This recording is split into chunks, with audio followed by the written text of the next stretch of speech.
চারিদিকে শুধু জমায়ে তার মিছিলের ছড়াছড়ি। কেন ওমা জানো না সে স্বর্গে দিয়েছে পারি?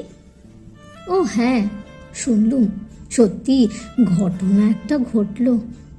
যাই হোক, আমার কি তাতে, কে বাঁচলো কে মরল। আমি ভাই বড় সাধারণ মানুষ, দিন আনি দিন খাই। ছাড়ো, মেলা কাজ আছে পড়ে, এখন আমি যাই। মেয়েরা যে কেন ডাক্তার হয়ে রাতে ডিউটি করতে যায়, আমি বাপু মেয়ের দিয়ে দেব বিয়ে, থাকবে না কোনো ভয়।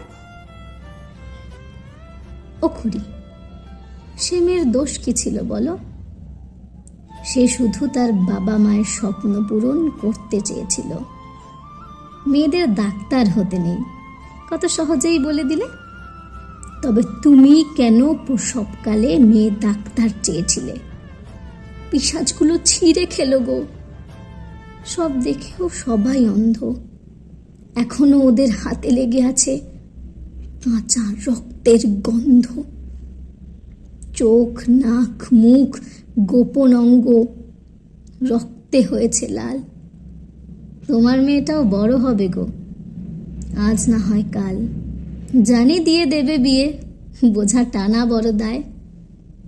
তবে মনে রেখো, শুধু বাইরে নয়, অত্যাচার ঘর থেকেও শুরু হয়। প্রার্থনা করি স্বামী সংসার নিয়ে চিরসুখী হয়ে থাক। তবে তার চেয়েও বেশি প্রার্থনা করি সে নিজের পায়ে দাঁড়াক, শীত দ্বারা হোক সোজা, নিক নাইট ডিউটির দায়। বাধা দিও না যদি তোমার মেয়েটাও ডাক্তার হতে চায়।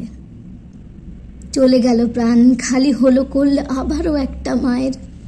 এ লড়াই যে তোমার আমার, দাবি করতে হবে না এর। মেয়েরাই মেয়েদের হিংসা করে, সেসব দিন গেছে চলে। আজ মেয়েরাই দাঁড়াচ্ছে মেয়েদের পাশে, মেয়েদের কথা বলে। মনুষ্যত্ব ফিরুক মানুষের মাঝে, গর্বে ভরে উঠুক বুক। নারী পুরুষ সবাই নির্বিশেষে পাক স্বাধীনতার সুখ।